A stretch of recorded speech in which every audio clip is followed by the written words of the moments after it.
Good morning everyone. So in last lecture we talk about Kingdom Monera and Kingdom Protista and now we get started with Kingdom Fungi. So मैंने इसमें important highlights कर रखे हैं. अगर फिर भी आपको कोई डाउट हो या कोई क्वेरी हो आपके मन में तो आप मुझसे पूछ सकते हैं कमेंट करके. So let's get started. The fungi constitute a unique kingdom of heterotrophic organism. Kingdom fungi जो है हेटरोट्रॉफिक है, दूसरों पर डिपेंड रहती है खाने के लिए. दे show a great diversity in morphology. दिखने में भी अलग होती है और हैबिटेट में भी काफ़ी डिफरेंट होती है. You must have seen fungi on moist bread और रोटन फ्रूट्स.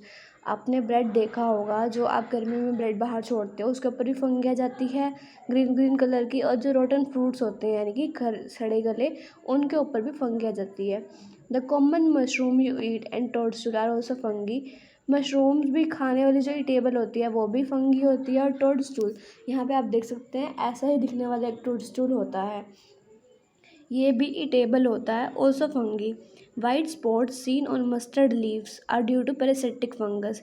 पैरासिटिक फंगस जो कि मस्टर्ड लीव्स पे आती है वो भी एक तरह से फंगी ही है.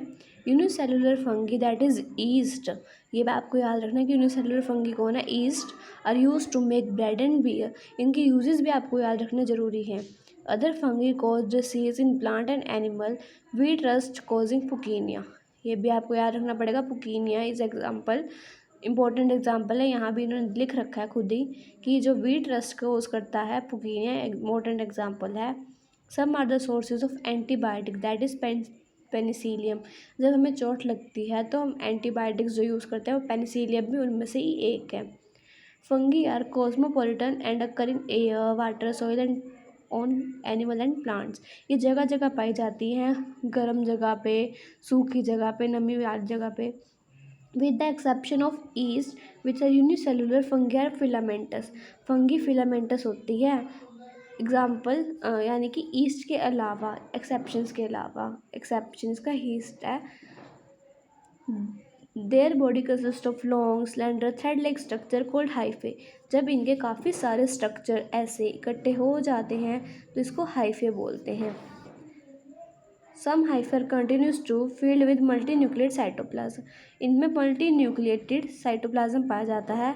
सिनोसिटिक हाइफे इनको कहते हैं, जिनके अंदर मल्टी न्यूक्लिएटेड हाइफेड पाया जाता है बहुत सारे, जिनके अंदर न्यूक्लियस हो, इनका साइटोप्लाज्म या अदर न्यूक्लियस वाला हो उसमें. नेक्स्ट हम पढ़ेंगे most fungi are heterotrophic and absorb soluble organic matter from dead substance and hence are called saprophyte. यानी कि दूसरों पर डिपेंड रहते हैं अपने खाने के लिए. Those that depend on living plant and animal are called parasite. जो प्लांट और एनिमल्स पर डिपेंड रहेंगे वो पैरासिट होंगे, जो ऑर्गेनिक मैटर पर डिपेंड रहेंगे वो सेप्रोफिटिक होंगे. They can also live as symbiont. Symbiont यानी कि रिलेशन में रहना, एक दूसरे पर डिपेंड रहना, in association with algae as lichen.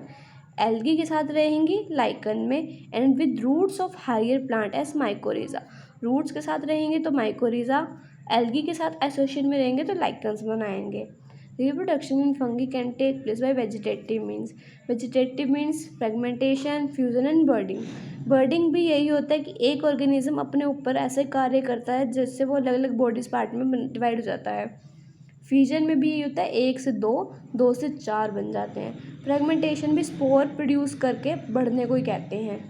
Asexual reproduction is by spores called conidia, और स्पोरेंजियोस्पोर और zoospore are called sexual reproduction. जिनमें सेक्सुअल रिप्रोडक्शन होती है वो स्पोंजियोस्पोर और जूस्पोर होते हैं. Is by oospore, ascospore and basidiospore. The various spore are produced in distinct structure called fruiting body. The sexual cycle involve the fusion of 3 steps. ये 3 steps भी आपके लिए बहुत ही इंपॉर्टेंट है, इनको आप याद रखना जरूर.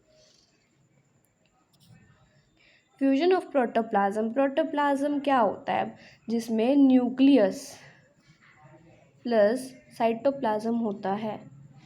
Cytoplasm that is called nucleus plus cytoplasm is called protoplasm. Fusion of protoplasm between two motile और नॉन मोटाइल गैमेट. मोटाइल यानी कि जो मूव कर सकता है, नॉन मोटाइल जो मूव नहीं कर सकता है, इसमें प्लाज्मोगैमी होती है. Fusion of two nuclei called karyogamy.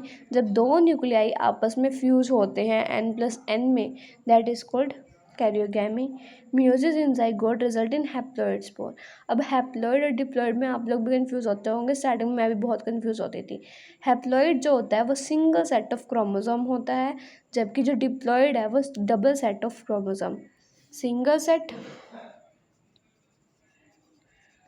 यानी कि n, double set that is 2n। Single set of chromosome haploid, जबकि डबल सेट डिप्लॉइड। ओके, आगे आता है when a fungus reproduce sexually two haploid hyphae of compatible mating type come together and fuse. आपने बहुत से plants में देखा होगा ऐसे, जो ये फर्स्ट पिक्चर में दिख रहा है, ऐसे हाइफे लाइक स्ट्रक्चर बने होते हैं। In some fungi the fusion of two haploid immediately result in diploid cell. जब दो हैप्लॉइड आपस में फ्यूज करेंगे तो डिप्लॉइड सेल बनाएंगे।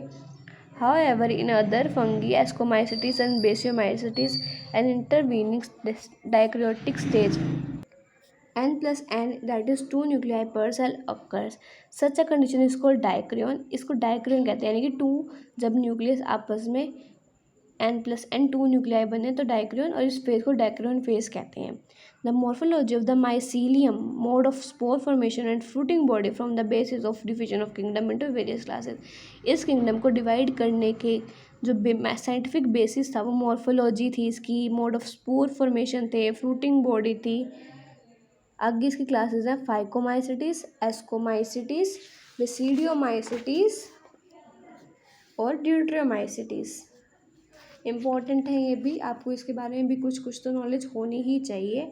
अगर आप नीट एस्पिरेंट है तो आपको इसके बारे में डिटेल से पढ़ना इंपॉर्टेंट है, बट एनसीईआरटी आपकी फर्स्ट प्रायोरिटी होनी चाहिए। आगे हम करेंगे phycomycetes. Member of phycomycetes are found in aquatic habitats, यानी कि ये पानी में रहते हैं, and on decaying wood in moist and damp places और ऑब्लिगेट पैरासाइट ऑन प्लांट्स। ये प्लांट्स को खाना अपना बनाते हैं, ये सूखी जगह पर रह लेते हैं। द माइसेलियम इज एसेप्टेड, ये एसेप्टेड और सिनोसिटिक होते हैं। एक यही क्लास है फंगी की जो एसेप्टेड और सिनोसिटिक में बटी हुई है। बाकी जो तीनों क्लासेस है उसको हम ब्रांच और सेप्टेड कह सकते हैं। इसकी जो सेक्सुअल रिप्रोडक्शन है वो गैमेट्स के फ्यूज होने से होती है, जबकि जो एसेक्सुअल रिप्रोडक्शन है वो जूस्पोर से और प्लानोस्पोर से होती है। इसका जो मेन एग्जांपल है वो आपको याद करने की ज़रूरत है, राइजोपस, एल्ब्यूगो एंड म्यूकर। इसको आप RAM, राम की ट्रिक से भी याद कर सकते हैं। R means Rhizopus, A means Albugo, M means Mucor. इसमें आपको ज़्यादा पढ़ने की ज़रूरत नहीं है। एस्कोमाइसिटीज, आपको इनके बीच का डिफरेंस पता होना चाहिए। इसको सेक फंगी कहते हैं, सेक यानी कि बोरी। ये ascomycetes are mostly multi cellular होती है। Penicillium are rarely unicellular, example yeast है। पेनिसिलियम इसका मेन एग्जांपल है, और यूनिसेलुलर यीस्ट भी इसके अंदर ही है। देयर सेप्रोफिटिक, डिकम्पोजर, पैरासिटिक और कॉर्पोफिलस, यानी कि जो डंग में पैदा होती हैं। माइसीलियम इज ब्रांच्ड, मैंने आपको बोला ना ब्रांच और सेप्टेड, आगे इसकी सारी क्लासेस ऑलमोस्ट ब्रांच और सेप्टेड ही हैं। The asexual spore Arconidia produce exogenously on the special mycelium called conidiospores. Conidio on germination produce mycelium. Sexual spore are called exospore, whereas produced endogenously in sac-like asci. Singular ascus में ये बनते हैं। This asci are arranged in different type of fruiting body called ascocarp. इसके example है Aspergillus, Clavicus and Neurospora. ये तो most important है, NEET में पूछा जाता है कि जो हमारा एस्कोमाइसिटीज़ है उसमें कौन कौन से एग्जाम्पल है, तो न्यूरोस्पोरा ऑप्शन में इम्पोर्टेंट 100% होता ही होता है। Many member like morel and truffle are edible and are considered delicacies. ये हमारे ईटिंग के लिए पूछ लिया जाता है कि इस एस्कोमाइसिटीज में ईडेबल फंगी क्या है, मोरल ट्रफल्स होते हैं, ये आपको याद करना है। बेसिडियोमाइसिटिस को क्लब फंगी भी कहते हैं, बिकॉज इसकी शेप जो है क्लब टाइप होती है। इसमें मशरूम, ब्रैकेट फंगी और पफबॉल आते हैं। इसके अंदर ऑलमोस्ट वही फंगी आती हैं जो ईटेबल होती हैं, बट आई डोंट नो क्यों इसमें एस्कोमाइसिटीज़ में इन्होंने edible fungi the, because Agaricus जो मशरूम है हमारी वो भी इसका एग्जाम्पल है। पुकीनियस कोज करती है, वो भी इसका एग्जाम्पल है। और ये अग्रिकस, तो इसमें से एग्जाम्पल बहुत बार पूछा जाता है। The asexual spore are generally not found, but vegetative reproduction by fragmentation is common। इसके अंदर वेजिटेटिव प्रोपेगेशन होती है, ना कि एसेक्सुअल स्पोर से बनते हैं। सेक्स ऑर्गन एब्सेंट, इसके अंदर ही सेक्स ऑर्गन जो है एब्सेंट होते हैं सिर्फ। Karyogamy and meiosis take place in basidium producing four basidiospores. Basidiospores से आगे फर्दर ये डिवाइड होते हैं। लास्ट आती है ड्यूट्रोमाइसिटीज, इसको हम इम्परफेक्ट फंगी कहते हैं, बिकॉज जो भी नवी क्लास डिस्कवर होती है वो इसके अंदर पुट कर दी जाती है। बाद में उसके बेसिस देख के कि वो एसेक्सुअल रिप्रोडक्शन कर रही है, सेक्सुअल कर रही है, कैसे उसका स्ट्रक्चर है, सब उसके अकॉर्डिंग होता है। एग्जाम्पल इसके अल्टरनेरिया, सिलोट्रोटिकियम एंड ट्राइकोडर्मा, ये 3 इसके एग्जाम्पल है। आपको होप ये समझ आ गया होगा किंगडम फंजाई। नेक्स्ट है हमारा किंगडम प्लांटे एंड एनिमेलिया। ये अगर आप इस चैप्टर में ना भी करो तो भी चल जाएगा, बिकॉज अलग से इसके लिए चैप्टर, बट आपको थोड़ा बहुत पता होना चाहिए। इसमें से आप ये जरूर कर लेना, फ्यू मेंबर जो होते हैं इसके पार्शियली हेटेरोटॉपिक होते हैं, जैसे कि इंसेक्टिवोरस प्लांट और पैरासाइट्स। ब्लेडर वर्ड एंड मिलस flytrap are example of insectivorous plants. यानी कि जो ब्लेडर वोल्डरफिनस फ्लाई ट्रैप है वो अपने अंदर जो है, जो भी अर्थवॉर्म्स वगैरह होते हैं, कीड़े मकोड़े होते हैं जो रेंगने वाले होते हैं स्नेल्स टाइप, उनको अपने अंदर दबा लेते हैं। Cuscuta is a parasite. The plant cell have eukaryotic structure, इनके पास स्ट्रक्चर यूक्रियोटिक होते हैं, यानी कि न्यूक्लियस वेल डिफाइंड होता है इनका। Cell wall mainly made of cellulose, यही इंपॉर्टेंट है इसमें ज़्यादा। और plant include algae, bryophyte, pteridophyte, gymnosperm and angiosperm. इनके अंदर अल्टरनेशन ऑफ जनरेशन होता है, अलग अलग ग्रुप अलग अलग आगे फर्दर डिवाइड होते हैं। इसको हम डिटेल में तो चैप्टर 3 में ही पढ़ेंगे। एनिमल किंगडम जो है उसमें हेटेरोट्रॉफिक यूकैरियोटिक ऑर्गेनिज्म होते हैं जो कि मल्टीसेलुलर होते हैं। इनके अंदर सेल वॉल तो लैक करती ही है। दे डायरेक्टली और indirectly depend on plant for food, plants पे ही डिपेंड रहे हैं, खुद का खाना खुद नहीं बना सकते। Their mode of nutrition is holozoic by ingestion of weed, यानी कि दूसरों पे ही डिपेंड रहना है, इन्होंने हेटेरोट्रॉफिक हैं ये। They follow definite growth pattern, definite shape and size. जब वो अडल्ट में बन जाते हैं तो उनकी डेफिनेट शेप और साइज़ होता है। ये मैंने फर्स्ट चैप्टर में भी आपको बताया था। जो सेल डिवीजन होती है एनिमल और ह्यूमंस में, जो मल्टी सेलुलर ऑर्गेनिज्म है उनमें कुछ एज के बाद रुक जाती है, या हमारी ग्रोथ, आउटर ग्रोथ तो बिल्कुल भी नहीं होती है। Higher form show elaborate sensory and neuromotor mechanism, most of them are capable of locomotion. All animals जो हैं लोकोमोशन करने के लायक होते हैं। लोकोमोशन क्या है? Changing from one place to another. इसमें आपको यही पढ़ना है। नेक्स्ट आता है आपका virus, viroids, prion and lichens. In the five kingdom classification of Whittaker, there is no mention of lichen and some acellular organism like virus, viroid and prion. These are briefly introduced here। यानी कि जो भी 5 classification के बाद भी कई जगह नहीं मिल पाई उनको यहाँ डाल दिया गया। वायरस जो है, हमें कोई भी बीमारी हो, हम किसी भी चीज़ से जूझ रहे हो, हमारे अंदर कोई ना कोई वायरस का असर होता है। Virus did not find a place in classification since they considered truly living. The viruses are non-cellular organisms that are characterized by having an innate crystalline structure outside the living cell. Even जो हमें cold भी होता है वो भी किसी न किसी वायरस से होता है, जो कोल्ड कोज करता है, उसे रीनो वायरस कहते हैं। नेक्स्ट हम पढ़ेंगे कि once they infect a cell they take over the machinery of the host cell to replicate themselves, killing the host। अब हम उसे ना लिविंग कह सकते हैं ना नॉन लिविंग, बिकॉज वो बाहर घूम रहा है तो वो नॉन लिविंग है। बट अगर जैसे उसने हमारे सेल्स पे अटैक कर दिया, उसने हमारी मशीनरी ले ली, हमारा शरीर ले लिया, तब वो एक्टिवेट हो जाता है, हमारे डीएनए हमारे आरएनए को नुकसान पहुंचाता है, जिससे हमारा इम्यून सिस्टम जो है वीक बन जाता है। इसको डिस्कवर किया था DJ इवोन्स्काई ने 1892 में। उसको उन्होंने नाम दिया था कोटेजियम विवम फ्लूडम, यानी एक तरह से वीनम और पॉइजनस फ्लूड था ये। In additional to protein, viruses along contain genetic material that could be either RNA और DNA। इनके पास RNA और DNA होता है। No virus contain both RNA और DNA। A viruses have a nucleoprotein and the genetic material is infectious. In general, viruses that infect plants have single standard RNA. जो plant को infect करते हैं उनके पास single standard RNA होता है, but और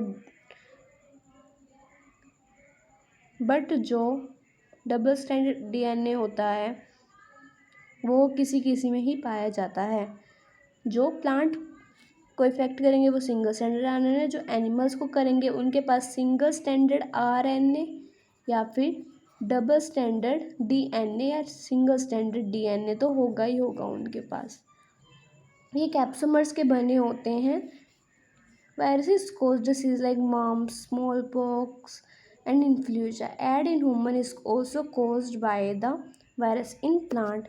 That symptom cause be mosaic formation, leaf rolling and curling, yellowing, vein clearing, drafting and stunted growth. जब हम देखते हैं कि प्लांट जो है झड़ता जा रहा है, मुरझाया जा रहा है, उसकी पत्तियां जो है येलो हो रही हैं, वो रोल कर रहा है, कर्ल हो रहे हैं उसके पत्ते, that means that it is infected by viruses. Next हम करेंगे वायरॉइड्स। ये स्मॉलर होता है वायरसेस से और ये potato spindle tuber disease cause करता है। They found to be free RNA, it lack the protein coat that found in viruses. इनमें डिफरेंस पूछा जाता है कि ऐसा वायरस के पास क्या है जो वायरॉइड्स के पास नहीं है। तो वायरसेस में जो है डीएनए भी होता है, आरएनए भी होता है, बट वायरॉइड्स में जो सिंगल स्टैंडर्ड आरएनए होता है, वायरसेस के पास प्रोटीन कोड होती है, जबकि यहाँ पे लैक करती है। RNA of viroid was low of molecular weight, इसके पास लो मॉलिक्यूलर वेट होता है। नेक्स्ट आते हैं हम प्राइन्स पे। In modern medicine certain infection neurological disease were found to be transmitted by an agent constituted of abnormally founded protein. इसके पास भी एक प्रोटीन होता है। This agent was smaller in size to virus. The most notable disease caused by prion are bovine spongiform encephalopathy BSE इसको कहते हैं। इसको मैड काउ डिसीज़ कहते हैं जो कैटल्स में होता है। And it's analogous variant share-Jacob disease in humans. ये ह्यूमंस में सियर-जैकोब डिसीज़ होता है। नेक्स्ट आता है लाइकन्स। मोस्ट इंपॉर्टेंट चीज़ है ये।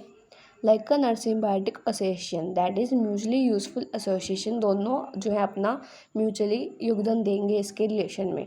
The algal component is known as phycobiont and the fungal component is known as mycobiont। जो इसका जो अगर आपसे पूछ ले कि एल्गी की स्टडी को क्या कहेंगे तो हम उसको कहेंगे फाइकोलॉजी। और यहीं आपसे पूछ ले कि फंगी की स्टडी को क्या कहेंगे तो उसको हम कहेंगे माइकोलॉजी। इससे आप याद कर सकते हैं बिकॉज हमने फर्स्ट स्टार्टिंग में पढ़ा था कि बायोलॉजी यानी कि बायो मीन लाइफ और लॉजी मीन स्टडी। तो एलॉजी का मीन्स क्या है? स्टडी। दोनों में फायो मीन्स यहाँ पे एल्गी और माइको मीन्स फंगी। इससे मैंने आपको ये बात भी बता दी। एल्गी जो है फूड प्रिपेयर करती है फंगी के लिए और जो फंगी है वो शेल्टर प्रोवाइड करती है and mineral nutrient to the algae को।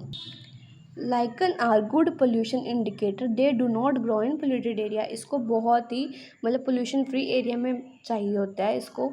अगर जहाँ पोल्यूशन है हमारे इंडिया में जैसे काफ़ी स्टेट्स हैं जहाँ पे बहुत सारा पोल्यूशन है तो वहाँ ये ग्रो नहीं करती हैं। अब मैं आपको इसका सिंपल सा एक टॉपिक दिखाती हूँ भाई जैसे आप इसको पहचान सकते हैं।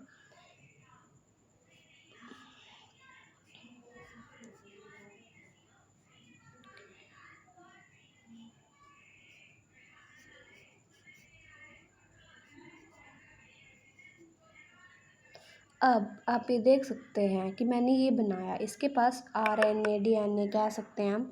ये दोनों ही एक तरह से मैं आपको शो कर देती हूँ, ये दोनों ही हैं। इसके पास प्रोटीन कोड भी है तो ये क्या हुआ? ये हुआ virus.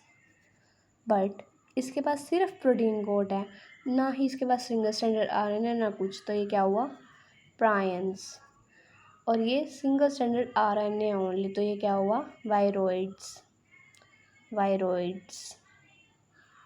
Hope you all understand it. Viruses में प्रोटीन कोट भी होती है प्लस सिंगल स्टैंडर्ड RNA और DNA भी होता है। प्रायंस में ओनली जो है प्रोटीन कोट पाई जाती है, no single standard RNA no double standard DNA other. Viroids में जो है सिंगल स्टैंडर्ड RNA और DNA पाया जाएगा, सिर्फ लैक करता है प्रोटीन कोट को। मैंने आपको बहुत सिंपली ये चीज़ बता दी है, फिर भी अगर आपको कोई डाउट हो then you can ask me by commenting. Hope you all understand it. That's all for today. Thank you.